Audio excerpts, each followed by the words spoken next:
गरीब साध साध सब नेक हैं, आप अपनी ठोरे। जो सतलोक ले जावेंगे वो साधु कोई और।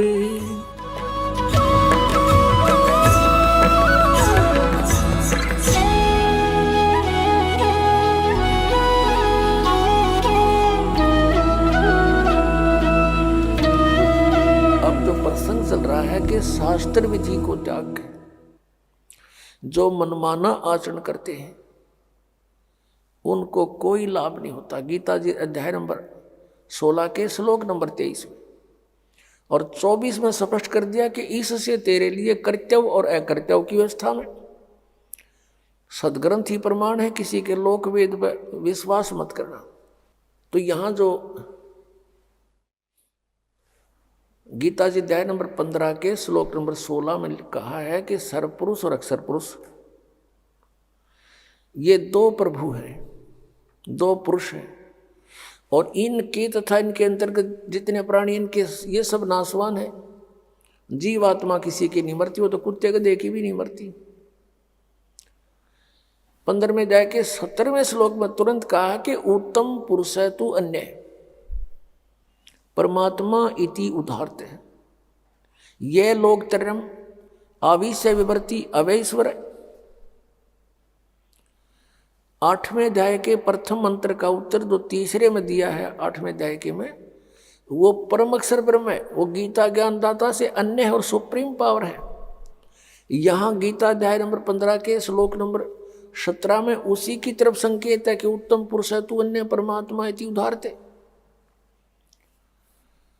और उसको भगवान कहते हैं। और वही तीनों लोकों में प्रवेश करके सबका धारण पोषण करता, वो है वास्तव में अविनाशी परमात्मा। तो यहाँ जैसे संसार रूपी वृक्ष के जड़ से मूल से पूरे पेड़ को आहार प्राप्त होता है, तो सबका धारण पोषण करने वाला कौन हुआ? जड़ हुआ, मूल हुआ। और वो मूल कौन है? वो परम अक्षर ब्रह्म है, वो परम द्यू पुरुष है। तो वो तीनों लोकों में प्रवेश करके सबका धारण पोषण करता है वो परमात्मा। कौन? परम अक्षर ब्रह्म। अब हमने ये साधना देखनी है कि किस साधना से हम जन्म और मृत्यु के रोग से मुक्त होंगे और सदग्रंथों में प्रमाण हो वही सफल होगा। अब गीता जी अध्याय नंबर 15 के श्लोक नंबर 18 में फिर इसने थोड़ी सी टांग अड़ाई है गीता ज्ञानदाता ने, लेकिन उसने बोला तो ठीक है, समझने वाले उसको गलत समझाते हैं। 15वें अध्याय के 18वें श्लोक में कहा कि मैं लोक वेद के आधार से पुरुषोत्तम प्रसिद्ध हूँ, क्योंकि मेरे अंतर्गत जितने प्राणी हैं मैं उनसे उत्तम हूँ। उत्तम माने श्रेष्ठ हूँ, तगड़ा हूँ, उनसे मैं शक्तिशाली हूँ, इसलिए मैं लोक वेद के आधार से पुरुषोत्तम प्रसिद्ध हो रहा हूँ। आई एम नोट पुरुषोत्तम। पुरुषोत्तम तो 15वें अध्याय के 17वें श्लोक में इसने खुद बता दिया कि वो है पुरुषोत्तम। लोक वेद क्या होता है? जैसे हमने सुन रखा था, श्री ब्रह्मा जी, श्री विष्णु जी, श्री शिव जी अजरो अमर हैं, इनके कोई माता पिता नहीं है। सर्वेश्वर महेश्वर मृत्युंजय कौलज्य पता नहीं क्या क्या कह रखा था। अब इनकी जीवनी और सदग्रंथों को देखा, इस दास पे दया करी परमेश्वर कबीर जी ने, मेरे पूज्य गुरुदेव जी ने, पूज्य परमेश्वर कबीर देव जी ने, तो उसमें पाया कि तो नाशवान इनकी जन्म मृत्यु होती है। यो लोक वेद था। अभी दिखाते हैं। हमारे पवित्र सदग्रंथ वही हैं जिनको हम आदरणीय और मान्य मानते हैं, इनको सत्य मानते हैं। और ये सदग्रंथ पहले संस्कृत में थे। संस्कृत केवल एक ब्राह्मण वर्ग ही पढ़ने का अधिकारी होता था। उनका यह बात समझ में आई नहीं, क्योंकि तत्व ज्ञान नहीं था उनके पास। तो ये सदग्रंथ उस तत्व ज्ञान रूपी कुंजी से, की से, उस ताली से खुलते हैं, वो इनके पास थी नहीं। इसलिए आज तक लोक वेद सुनाते रहे। देखिएगा श्री ब्रह्मा विष्णु महेश की जीवनी में क्या लिखा है। श्रीमद् देवी भागवत और गीता प्रेस गोरखपुर से प्रकाशित है। इसके संपादक कौन है? हनुमान प्रसाद पोदार चिमनलाल गोस्वामी। ये कहाँ से छपी है? फिर देख लिए क्लियर। प्रकाशक एवं मुद्रक हैं गीता प्रेस गोरखपुर, गोविंद भवन कार्यालय कोलकाता का संस्थान। ये इनके फैक्स और फोन नंबर है। इसके 123 नंबर पर ही सब कंसेप्ट क्लियर हो जाता है। अब तीसरा स्कंध 123 पृष्ठ, और ये देखिएगा, तुम शुद्ध स्वरूपा हो, ये सारा संसार तुम इसे उद्भासित हो रहा है। मैं ब्रह्मा और शंकर हम सभी तुम्हारी कृपा से विद्यमान हैं। श्री विष्णु जी कह रहे हैं अपनी माता दुर्गा के विषय में, और अपनी सतीथि बताते हमारा आविर्भाव और तिरोभाव हुआ करता है। हमारा आविर्भाव माने जन्म, तिरोभाव माने मृत्यु होता है। हम अविनाशी नहीं, हमारा जन्म मृत्यु होता है। केवल तुम ही नित्य हो, जगत जननी हो, प्रकृति और सनातनी देवी हो। अब इससे ये भी सिद्ध हो गया कि दुर्गा को प्रकृति भी कहते हैं। भगवान शंकर बोले, देवी यदि महाभाग विष्णु तुम्ही से प्रकट हुए हैं तो उनके बाद उत्पन्न होने वाले ब्रह्मा भी तुम्हारे ही बालक हुए। फिर मैं तमोगुणी लीला करने वाला शंकर क्या तुम्हारी संतान नहीं हुआ? अर्थात मुझे भी उत्पन्न करने वाली तुम ही हो शिवे। संपूर्ण संसार की सृष्टि करने में तुम बड़ी चतुर हो। इस संसार की सृष्टि सतीथि और संहार में तुम्हारे गुण सदा समर्थ हैं। उन्हीं तीनों गुणों से उत्पन्न हम रजगुण ब्रह्मा, सतगुण विष्णु, तम गुण शिव जी नियमानुसार कार्य में तत्पर रहते हैं। पुण्यात्मों, इस पवित्र सदग्रंथ श्रीमद् देवी भागवत ने थोड़े से विवरण में सब कुछ कंसेप्ट क्लियर कर दिया। इसमें 5 कंसेप्ट क्लियर हो गए, 5 पॉइंट। नंबर 1, ब्रह्मा विष्णु महेश नाशवान है, इनकी जन्म मृत्यु होती है। ये अजरो अमर मृत्युंजय कालज्य नहीं है। और दूसरा ये हो गया कि दुर्गा इनकी जननी है, इनको जन्म देने वाली माता है। तीसरा ये हो गया कि रजगुण ब्रह्मा, सतगुण विष्णु, तमगुण शिव जी है। चौथा ये हो गया कि ये केवल नियमित कार्य ही कर सकते हैं, आपके संस्कार को बदल नहीं सकते। आपके भाग्य में कोई भयंकर दुख है, मृत्यु है या कोई और हानि है तो ये कोई चेंज नहीं कर सकते उसको, क्योंकि वो कर्मों का आधार है। और कर्म में परिवर्तन केवल परम अक्षर ब्रह्म, पूर्ण ब्रह्म, कबीर देव, कबीर साहब कर सकते। और 5वां ये हो गया कि दुर्गा प्रकृति है। दुर्गा को प्रकृति भी कहते हैं। गीता जी अध्याय नंबर 7 के श्लोक नंबर 1 से 4 में कहा कि अर्जुन, अब ये ऐसा ज्ञान बता दूंगा कि इसको जानने के बाद फिर कुछ भी जानना शेष नहीं रहेगा। मेरी 2 प्रकार की प्रकृति है। एक तो ये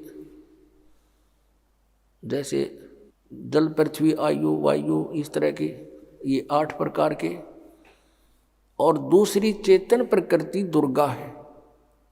तो यहाँ श्रीमद् देवी भागवत में भी इसको स्पष्ट कर दिया है कि दुर्गा को प्रकृति कहते हैं। अब प्रसंग जो चल रहा है वही आते हैं। श्रीमद् भगवत गीता अध्याय नंबर 15 के श्लोक 18 में जो कहा है उसने कि मैं लोक वेद के आधार से पुरुषोत्तम प्रसिद्ध हूँ, क्योंकि जितने मेरे अंतर्गत प्राणी आते हैं 21 ब्रह्मांड में, उनसे उत्तम हूँ, उनसे तगड़ा हूँ मैं।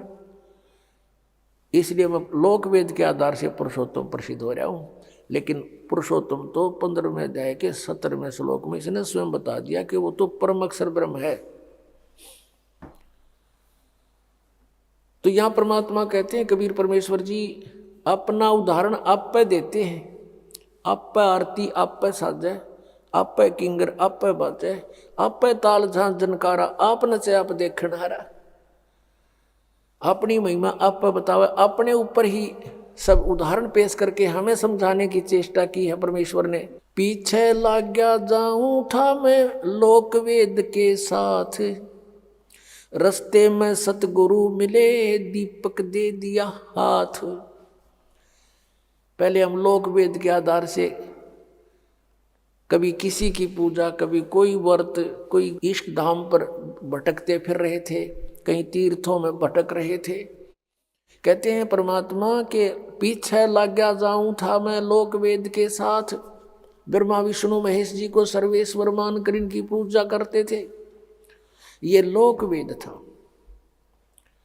और कहते हैं इस भक्ति मार्ग में, इस भक्ति के सफर में सतगुरु मिल गए। अब दीपक दे दिया हाथ, अब दीपक दे दिया हाथ, ये तत्व ज्ञान रूपी टॉर्च दे दी। अब इसकी रोशनी में हम भटकेंगे नहीं, गड्ढों में नहीं गिरेंगे, बिल्कुल रास्ते चलेंगे। अब जैसे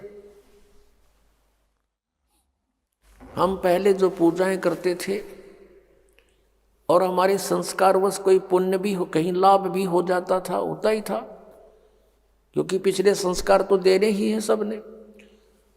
तो हम ये सोचा करते थे कि हम भगवान विष्णु की पूजा करते हैं और भगवान शंकर की पूजा करते हैं, बाबा श्याम जी की पूजा करते हैं, हनुमान जी की पूजा करते हैं, जिस कारण से हमें ये सुख हो रहे हैं। अब पता चला कि ये कुछ भी नहीं कर सकते, ये अपने भी प्रारब्ध को, अपने भी पाप कर्मों का नाश नहीं कर सके, वो भोगना ही पड़ा। जैसे भगवान श्री कृष्ण जी विष्णु जी के अवतार थे, भगवान श्री रामचंद्र जी विष्णु ही की आत्मा थी और श्री कृष्ण जी भी। नारद जी ने श्राप दे दिया था विष्णु जी को,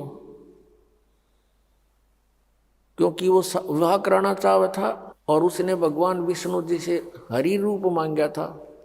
विष्णु जी ने उसका बंदर का मुंह लगा दिया था, जिससे वो अक्षुब्ध हो गया और विष्णु जी को श्राप दे दिया था कि एक जीवन तू अपनी पत्नी के वियोग में बितावेगा। और ऐसा ही हुआ। श्री विष्णु जी श्री रामचंद्र रूप में राजा दशरथ के घर जन्म हुआ। युवा होते ही विवाह हुआ, विवाह होते ही वनवास हुआ, वनवास में सीता का अपहरण हुआ और 12 वर्ष तक वो सीता रावण के बाग में रही। उसके पास घोर युद्ध हुआ, करोड़ों व्यक्ति मारे गए, सीता वहाँ से सकुशल ले आए। फिर कुछ ही दिनों, कुछ ही वर्षों के बाद किसी धोबी के व्यंग से, टोंट कसने से सीता जी को घर से निकाल दिया। आजीवन उनका मेल नहीं हुआ, नारद के श्राप थे और इस भगवान की बिरान बैठी। तो परमात्मा कहते हैं कबीर जी, तुम कौन राम का जपते जापम और तात कटे न ये तीनों तापम। और फिर श्री राम रूप में बाली मारा था सुग्रीव का भाई श्री रामचंद्र जी ने धोखा देकर, उसका भी प्रतिफल भोगना पड़ा श्री कृष्ण रूप में अवतरित होकर। एक शिकारी ने श्री कृष्ण जी के पैर में विषाक्त तीर मारा और श्री कृष्ण जी की मृत्यु हुई। वो शिकारी कौन था? वो बाली वाली आत्मा थी। तो यहाँ परमात्मा कहते हैं पीछे लग गया जाऊं था मैं लोक वेद के साथ, रस्ते में सतगुरु मिल गए, दीपक दे दिया हाथ।